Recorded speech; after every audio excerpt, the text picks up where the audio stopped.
sangat kami hormati, mari kita lanjutkan kajian kitab Adabul Alim wal Muta'allim yang dirakit oleh Sayyidina Al-Quram yaitu Mbah Hasyim Asy'ari. Mudah-mudahan bisa menjadi motivasi buat kita semua untuk tetap tekun mencari ilmu dengan harapan bisa membawa manfaat terhadap kita semua. Amin amin ya rabbal alamin. Bismillahirrahmanirrahim. Qala rabbi shrah li sadri wa yassir li amri wahlul 'uqdatam min lisani yafqahu qawli. La ilma lana illa ma 'allamtana innaka antas sami'ul 'alim. Bismillahirrahmanirrahim. Halaman 21. Waqalah Waqalah dan berpendapat Waqi'un Imam Waqi' la yakunu tidak ada ar-rajulu seseorang aliman yang alim. Waqalah dan berkata Waqi'un Imam Waqi'. Imam Waqi' ini gurunya Imam Syafi'i. Imam Waqi' ini adalah gurunya Imam Syafi'i. Jadi Imam Syafi'i itu selain Imam Malik itu mempunyai guru yang namanya Imam Waqi'. La yakunu tidak ada ar-rajulu seseorang aliman itu alim hatta yasma'u mimman sehingga dia mendengar, sehingga seseorang itu mendengar mimman dari seseorang huwa man asannuh yang lebih tua minhu dari seseorang atau dari rojul, wa mimman dan dari seseorang huwa mislihi, wabimban dan dari seseorang huwa atau iman mislihi yang seperti seseorang, atau wamimman dan dari seseorang huwa man dunihi yang di bawahnya seseorang. Jadi Imam Waqi' ini berkata bahwasanya tidak dikatakan seseorang itu alim sehingga seseorang itu mendengarkan nasihat daripada seseorang yang lebih tua daripada rojul tersebut, daripada orang tersebut. Tidaklah ada seseorang itu dikatakan orang alim sehingga dia dapat mendengarkan daripada seseorang yang lebih tua daripada orang tersebut, dan juga dia mendengarkan terhadap seseorang yang sebayanya atau sepantaran, dan juga seorang rojul itu tidak bisa dikatakan alim kalau dia tidak mendengarkan dari seseorang yang lebih rendah di bawahnya atau lebih muda darinya. Artinya begitu. Seseorang tidak bisa dikatakan alim kalau dia misalnya yang lebih tua itu lebih alim dan memberikan nasihat terhadap rojul yang alim tersebut. Kalau dia bisa mendengarkan nasihat daripada orang yang lebih tua yang alim tersebut, maka baru dia bisa dikatakan orang itu alim. Tapi kalau tidak mau menerima nasihat karena dia merasa alim, maka tidak bisa dikatakan orang tersebut orang alim. Dan juga sepantarannya, misalnya ada sebaya, saya orang alim, terus ada yang sebaya saya juga orang alim, memberikan nasihat kepada saya. Kalau saya tidak menerima nasihat tersebut atau mendengarkan nasihatnya daripada orang yang sebaya tersebut, maka tidaklah orang tersebut bisa dikatakan orang itu alim. Karena kalau orang alim itu mau menerima atau mau mendengarkan orang yang lebih tua, mau mendengarkan yang sebayanya, bahkan yang lebih muda darinya pun juga mendengarkan, tidak meremehkan. Baru itu bisa dikatakan seseorang itu alim. Itu adalah perkataan daripada Imam Bukhari. Artinya apa? Orang alim itu harus tawadhu. Makanya di atas kan disebutkan ya, kalau orang merasa alim lantas tidak mau belajar lagi, maka kenyataannya itu tidak bisa dikatakan orang tersebut alim. Tapi apa? Fakot jahilah, maka dia itu telah bodoh.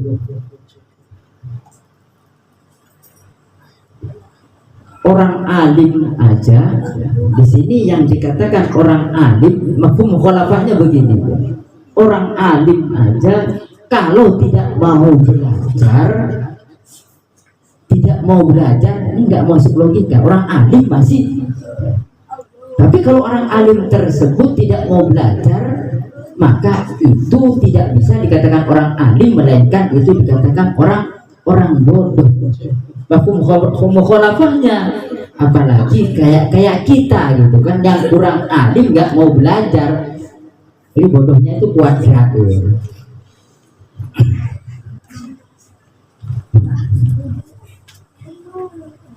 Waqala Sufyan Ats-Tsauri, dan juga berkata Imam Sufyan Ats-Tsauri radhiyallahu an, mudah-mudahan Allah memberikan ridho terhadap Sufyan Ats-Tsauri.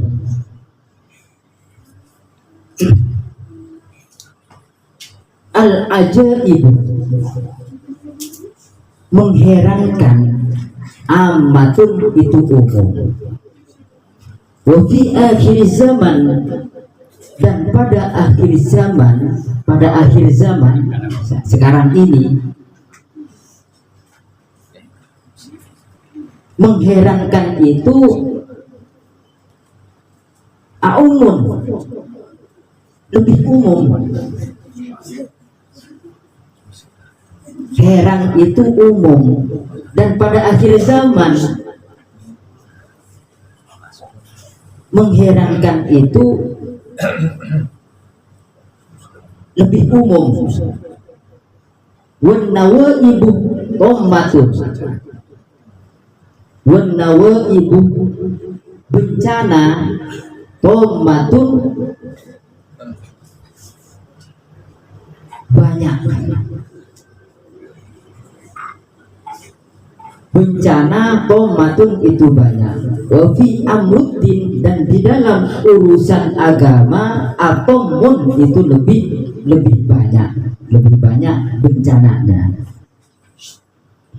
Wal masaibu, musibah itu azimatun, berat. Wa mautul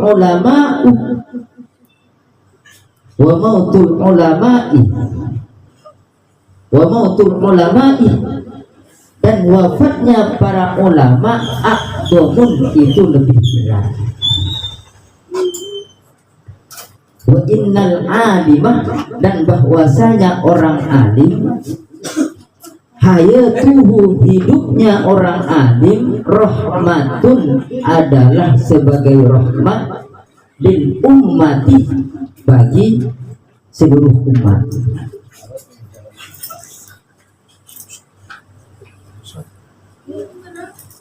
Wa innal alimah, dan bahwasanya orang alim, hayatuhu, hidupnya orang alim, rahmatun, itu adalah rahmat, bil ummati,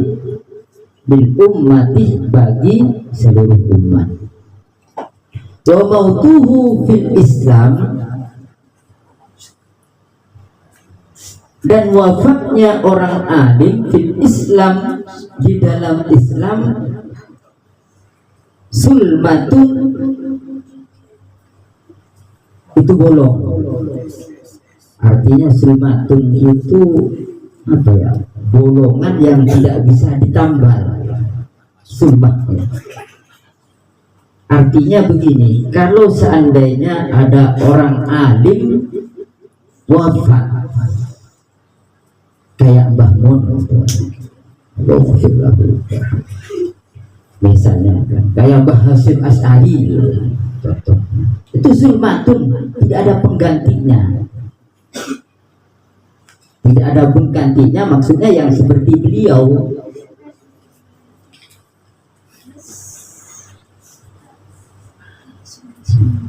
Jadi kata Imam As-Sawri,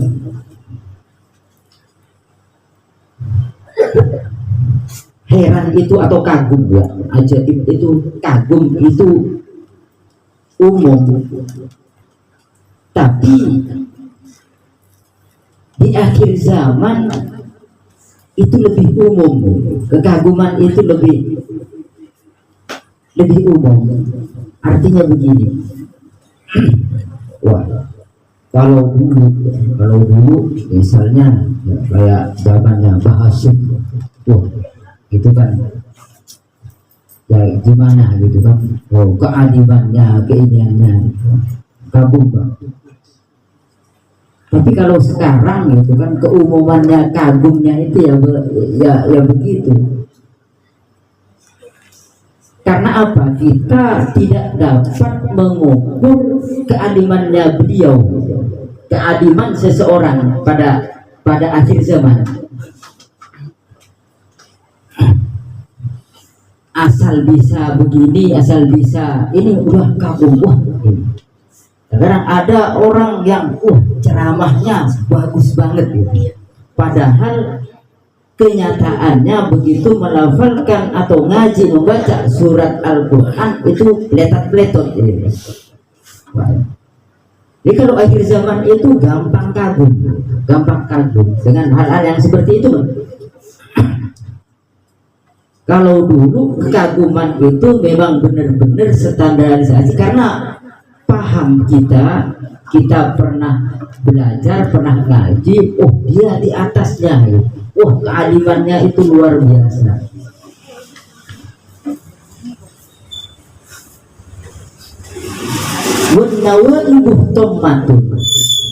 Bencana itu banyak, tapi di dalam urusan agama itu lebih banyak bencananya. Di dalam urusan agama ya terbukti sekarang, bencana itu dari dulu udah banyak. Di dalam urusan agama itu lebih banyak lagi bencananya. Terkadang nggak selesai berdebat masalah urusan bid'ah. Begitu di klarifikasi, dipertanyakan definisi daripada bid'ah, terkadang nggak paham akan bid'ah itu.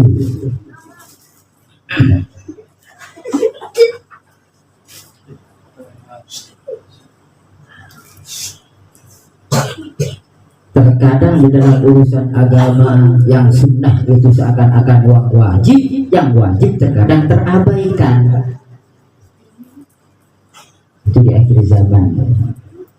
Jadi yang sunnah dikejar, yang wajib lalai. wal masaibu, dan musibah itu berat, lebih berat lagi meninggalnya para ulama. Karena apa? Karena ulama itu dalam kehidupannya itu memberikan rahmat kepada seluruh umat. Ya, kita tanpa penyalur daripada orang alim atau ulama, ya kita nggak tahu apa-apa. Makanya di situ al ulama warasatul anbiya, ulama itu penerus para nabi yang menyampaikan syariat-syariat dari nabi setelah para sahabat, setelah para tabiin, terus ulama baru ke kita. Makanya kehidupannya itu para ulama itu membawa rahmat buat bil ummati, terhadap umat. Wa mautihi, dan wafatnya para ulama fil Islam, di dalam Islam, sulmatun, itu seperti bolongan yang tidak bisa ditambal. Artinya apa? Kalau sudah meninggal itu tidak ada gantinya. Maksudnya yang seperti beliau. Tadi saya contohkan, makanya kata Nabi, saya di zamanon, akan datang suatu zaman.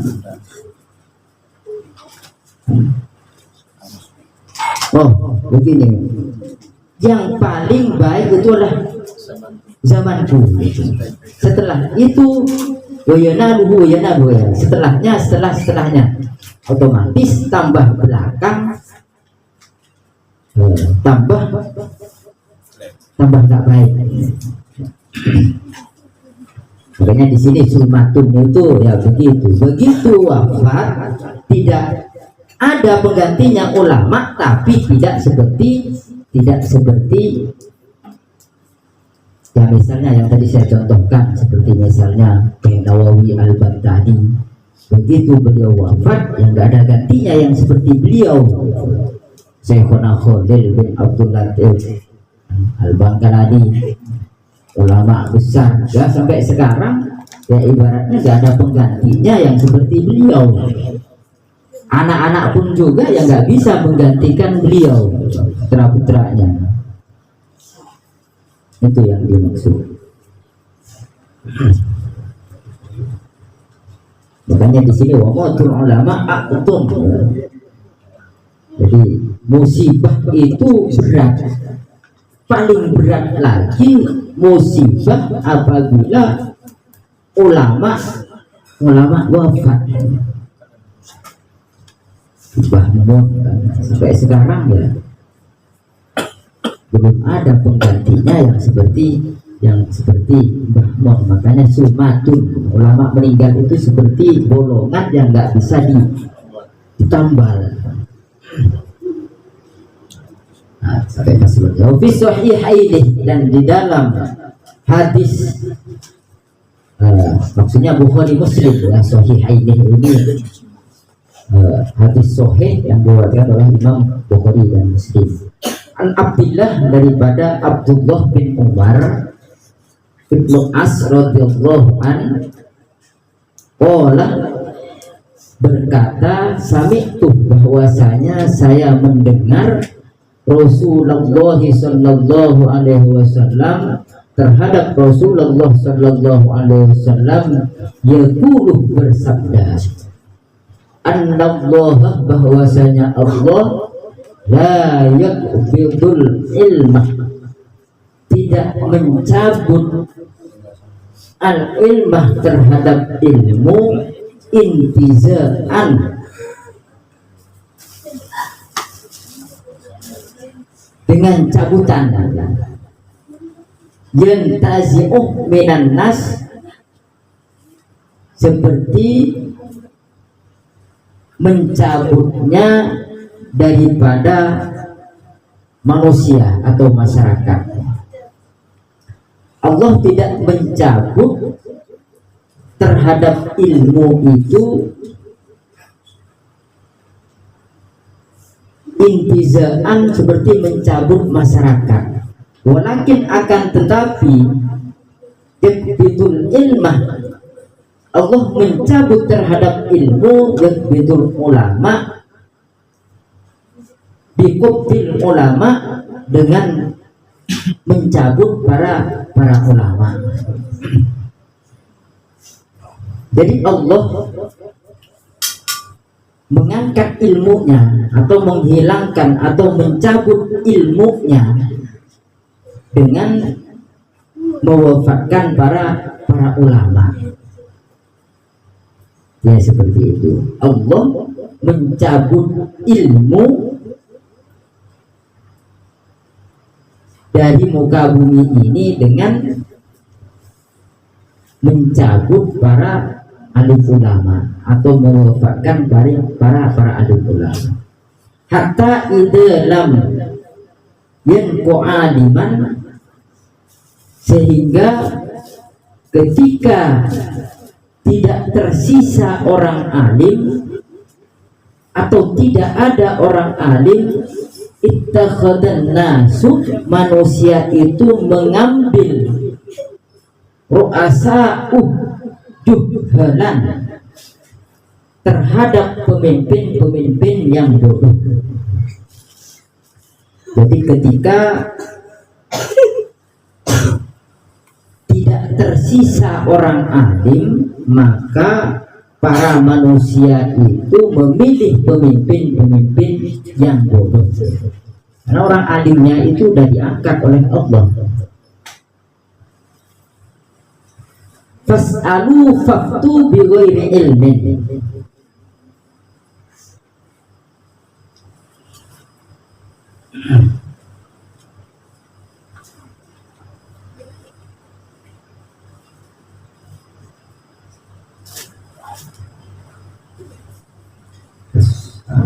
Fas'alu, kemudian mereka itu bertanya,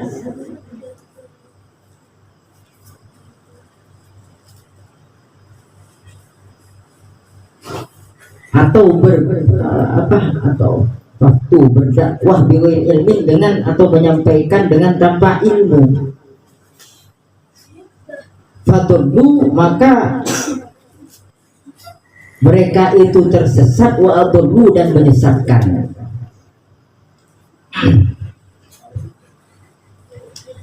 Ketika orang alim diangkat oleh Allah sampai tidak tersisa, maka manusia itu memilih seorang pemimpin itu pemimpin yang tidak alim, tidak paham ilmu akan kepemimpinannya, atau kalau di sini disebutkan pemimpinnya pemimpin bodoh. Sehingga ketika ditanya fasu'ilu, ketika mereka ditanya itu, dia itu menjawab dengan tanpa ilmu. Kalau tanpa ilmu berarti jawabannya itu tersesat dan menyesatkan. Jadi akurat dulu. Jadi ibaratnya misalnya seperti contoh yang berkaitan dengan pemimpin atau pemerintah terkait dengan masalah amil zakat misalnya, tidak tahu ilmunya, maka akan kacau balau semau-maunya.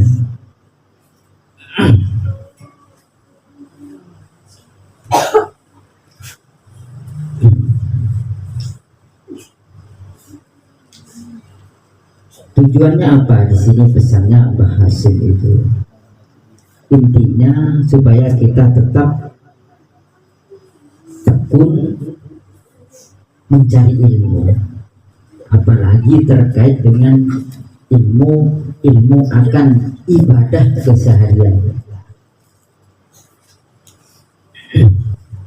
Nah, yang dimaksud dengan ittaqullah haqqa tuqatihi, bertakwalah dengan sebenar-benarnya takwa. Sedangkan definisi daripada takwa tersebut al-imtisalul awamir wa jatinabun nawahi, melakukan apa yang diperintah oleh Allah dan menjauhi apa-apa yang dilarangnya. Apa yang diperintah oleh Allah diantaranya adalah sholat. Kotihinya di mana? Ya kita memahami akan ilmu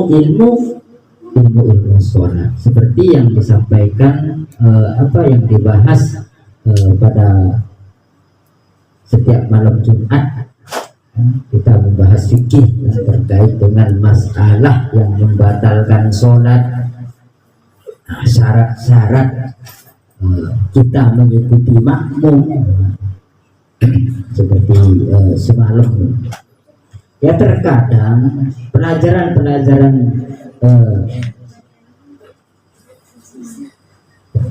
tingkat dasar tapi kelewat, dan banyak juga yang terlewati sehingga banyak kekurang pahaman terkait dengan masalah syarat dan rukun dan aturan-aturan di dalam melaksanakan ibadah, terutama sholat. Karena saya pernah cerita, begitu kita jadi makmum,